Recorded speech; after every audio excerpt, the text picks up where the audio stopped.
اس لڑکے کے خلاف سمن اور وارنٹ جاری ہو گیا. وہ لڑکا اس لڑکی کو لے کر کے حاضر ہوا.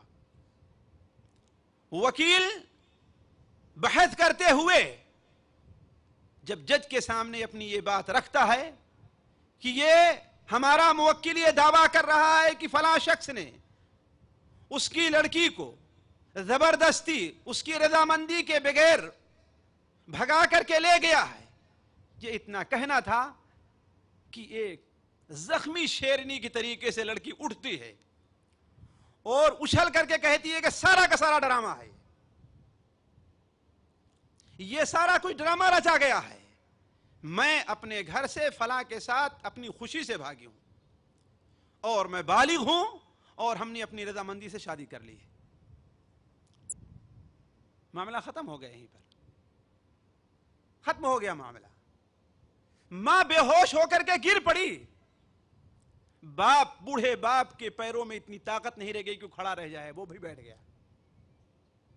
آخر سوچیں, یہ ایک واقعہ ہے. اس طریقے سے کورٹ کے اندر جا کر کے دیکھیں آپ ہمارے ہندوستان, پاکستان اور بنگلہ دیش, ان ملکوں میں, اور دوسری جگہوں کی بات تو چھوڑ دیجئے, میرے پاس شاید انہی اوراق میں احصائیہ ملکوں کا موجود ہے کہ ایک ایک مہینے میں بعض ملکوں کے اندر کتنی لڑکیاں اپنا گھر چھوڑ کر کے بھاگتی ہیں. اور یہ بھی احصائیہ موجود ہے کہ بعض ملکوں میں جو تمام دنیا کے اندر آزادی کی حفاظت کا دعویٰ کرتا ہے, اس ملک کے اندر ہر 45 سیکنڈ کے اندر ایک زنا بالجبر ہوتا ہے, ہر 45 سیکنڈ میں.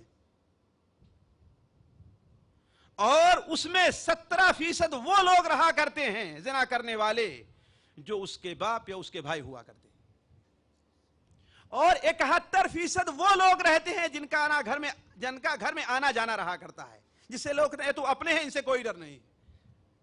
اور باقی جو فیصد بچتا ہے وہ کہیں دور کے لوگ رہا کرتے ہیں. حتیٰ کہ میں آج سے کچھ دن پہلے ایک اخبار پڑھ رہا تھا, ایک ملک, قریبی ملک سے ایک خبر آتی ہے کہ ایک لڑکا جو 14-15 سال کا ہے وہ گھر سے غائب ہے. 3 دن کے بعد کسی پارک میں سوتا ہوا ملا. پولیس پکڑ کر کے لے آئی, پولیس اسٹیشن میں لایا گیا وہ, اور اسے گھر جانے کے لیے کہا جانے لگا تو وہ رونے لگا, کہا گھر میں نہیں جاتا. وجہ کیا ہے؟ وجہ تو کچھ ہوگی, آج تم ابھی اپنے پیر پر کھڑے نہیں ہوئے, تمہاری کوئی نوکری نہیں ہے, تمہارا کوئی گھر نہیں ہے. آخر وجہ کیا ہے؟ تمہارے باپ موجود ہے, تمہاری ماں موجود ہے, وہ بھی نہیں سوتیلی ماں, حقیقی ماں تمہاری موجود ہے, پھر وجہ کیا ہے؟ تو اس نے جو بات کہی تھی پولیس کی زبان کو بند کر دیا. کہا کہ میری ماں اور میری پھوپھی مجھے مجبور کرتی ہے کہ میں ان کے ساتھ زنا کروں. آخر یہ بے راہ روی کیوں ہے؟ آخر وجہ کیا ہے؟ ایک مسلمان ہونے کے لحاظ سے آپ سوچیں کہ آخر وجہ کیا ہے, اور ہر ایک کا یہ سوچنا فرض ہے. اور آج سے 4 سال پہلے جب ہم نے اس مضمون کو مجلہ اعتصام میں پڑھا تو اسی وقت میرے ذہن میں ہے کہ آخر ہمارے معاشرے کے لوگ حکام ہیں تو, اہل دین ہیں تو, یا لیڈر ہیں تو, چودھری ہیں تو, دوسرے لوگ ہیں جو ذمہ دار ہیں, جو سرکردہ لوگ ہیں, آخر اس بارے میں سوچتے کہ نہیں اس کا علاج ہے کیا؟ اس کا علاج ڈنڈا ہرگز نہیں ہے, اس کا علاج جیل ہرگز نہیں ہے, اس کا علاج کوئی اور ہرگز نہیں ہے. اس کا علاج وہی ہے کہ جیسے اکبر شاہ نجیب آبادی نے کہا تھا کہ زمانہ مانگ رہا ہے دعا ترقی کی, زمانہ مانگ رہا ہے دعا ترقی کی, مگر تجھے تیرا عہد کہن ہی راس آئے, مگر تجھے تیرا عہد کہن ہی راس آئے. مسلمان کی ترقی یہ ہے کہ وہ پیچھے جاتے جاتے صحابہ اکرام کی صف میں جا کر کھڑا ہو جائے. اللہ کے رسول صلی اللہ علیہ وسلم نے کیا اصول دیے ہیں, کیا تعلیمات دی ہیں, ان تعلیمات کو اگر اپنا لیا جائے ان تمام مسائل کا حل بڑی آسانی سے ہو سکتا ہے, اور بڑے اختصار کے ساتھ میں انہیں تعلیمات اور انہی مسائل کی طرف میں آپ کی توجہ دلاؤں گا. تفصیل کے لیے کبھی فرصت میں سن لینا بڑی ہے داستان میری. سنیے، اللہ تبارک و تعالی نے اس معاشرے کی خرابی، اس معاشرے کے بگاڑ، اس جنسی بے راہ روی، والدین کے ساتھ لڑکیوں کی بغاوت، معاشرے کے ساتھ نوجوان گنڈوں کی بدماشی کا علاج جو رکھا ہے، اس کے لیے دو قسم کے اقدامات کیے ہیں. اہل سمجھ اور فہم حضرات، خاص طور پر جو یہاں موجود ہیں یا دنیا کے کسی بھی گوشے میں ہماری بات کو سن رہے ہیں، میں ان سے کہوں گا ذرا توجہ دیں اور یہ بات اپنے معاشرے میں پیش کرنے کی کوشش کریں. جس طریقے سے آج سے 3 ہفتہ پہلے جب یہ بات ہم نے ایک ڈاکٹر کے سامنے رکھی تو وہ برابر کل بھی مجھ سے مطالبہ کیا کہ آپ ان باتوں کو لکھ کر کے دیجئے. میں اسے اپنے خرچ پر چھپانے کے لیے تیار ہوں. کیوں؟ اس لیے کہ یہ ایسی باتیں ہیں کہ ٹھوس دلائل کی بنیاد پر بہت کم لوگ کہنے کی جرات کرتے ہیں اور کہتے ہیں. تو دیکھیے، اس سلسلے میں شریعت نے 2 قسم کے اقدام کیے ہیں. ایک مثبت اقدام ہے اور کچھ منفی اقدام ہے.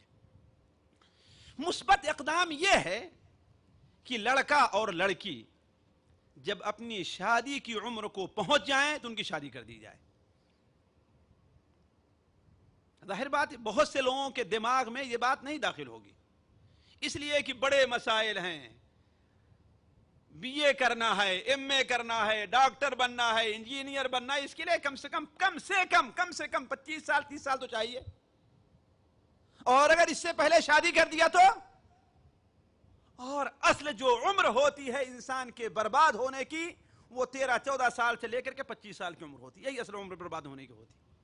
اس کے بعد انسان کی زندگی میں آہستہ آہستہ ٹھہرا اور جماؤ آنا شروع ہوتا. اصل جو بربادی کی عمر ہوا کرتی ہے، یہی نوجوانی کی جو عمر ہوا کرتی ہے یا جوانی کی ابتدائی جو عمر ہوا کرتی ہے، یہی رہا کرتی ہے. تو اسلام نے اس کے اوپر سب سے پہلے یہ مثبت اقدام کیا. حتیٰ کہ بلوغت کو قرآن مجید میں نکاح سے تعبیر کیا گیا ہے. وَابْتَلُوا الْيَتَامَى حَتَّى إِذَا بَلَغُوا النِّكَاحَ. یتیموں کو دیکھو، آزماؤ انہیں، اگر وہ نکاح کی عمر کو پہنچ جائیں یعنی بالغ ہو جائیں.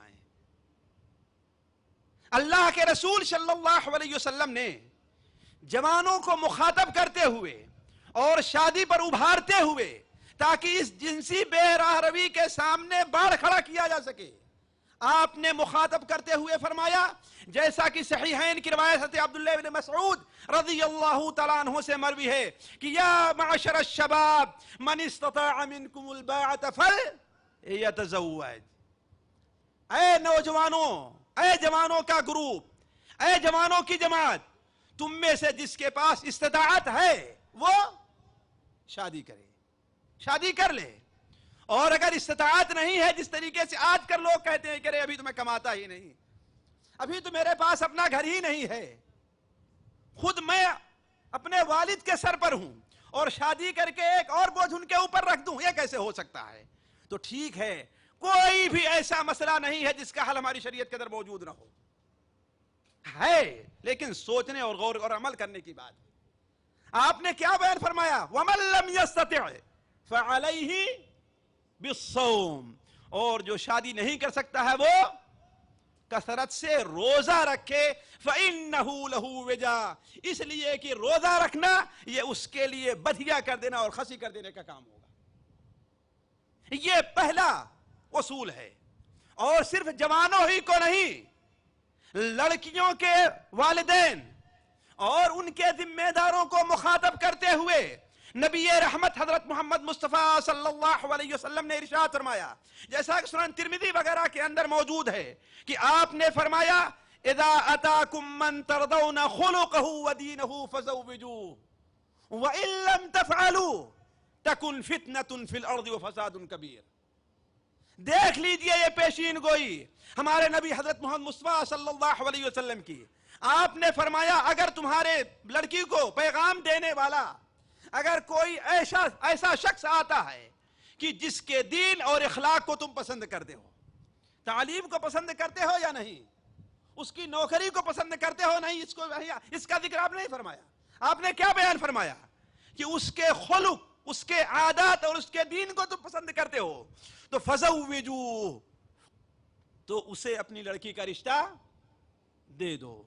اور اگر نہیں کیا تو یہ نہیں کہ معاملہ دبا رہ جائے گا، معاملہ بگڑ جائے گا.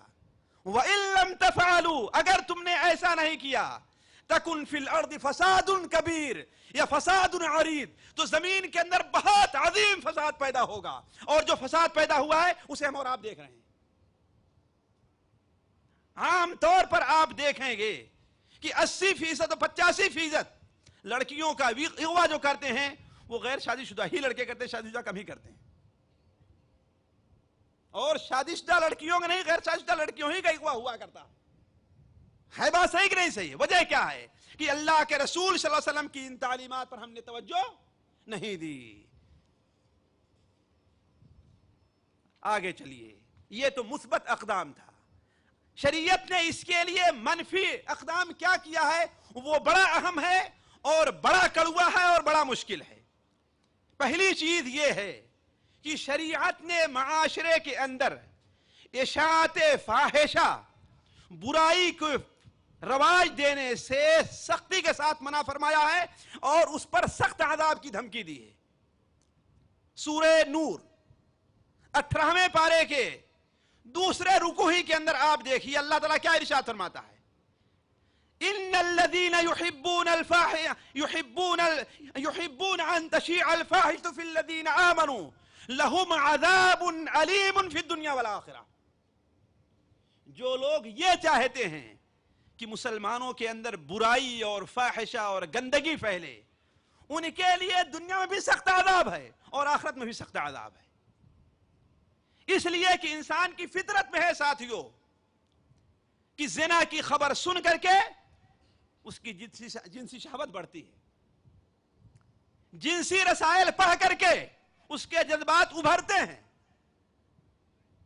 فلمی دنیا کے اندر جو لوگ ہیں ان کے اخلاق اور آداب اور دین کی بات چھوڑ دیجئے، اور ہندوستان سے لے کر کے امریکہ تک جو لوگ فلمی دنیا میں اعلیٰ مقام پر گئے ہیں، ان میں سے بعد کی سیرتیں پڑھنے کے بعد میں اس نتیجے پر پہنچا ہوں کہ کوئی بھی عورت جسے ہم نے بدقسمتی سے ہیروئن کا نام دے دیا، اس رنڈی کو، اس ناچنے والی کو، اس گانے والی کو، اس اپنی عزت کا سودا کرنے والی کو ہم نے ہیروئن کا نام دے دیا ہے، وہ کسی بھی اونچے مقام تک اس وقت تک نہیں پہنچ سکتی ہے کہ جب تک نیچے جتنے ہیں ان کی ہوس اور خواہش کا نشانہ نہ بن جائے.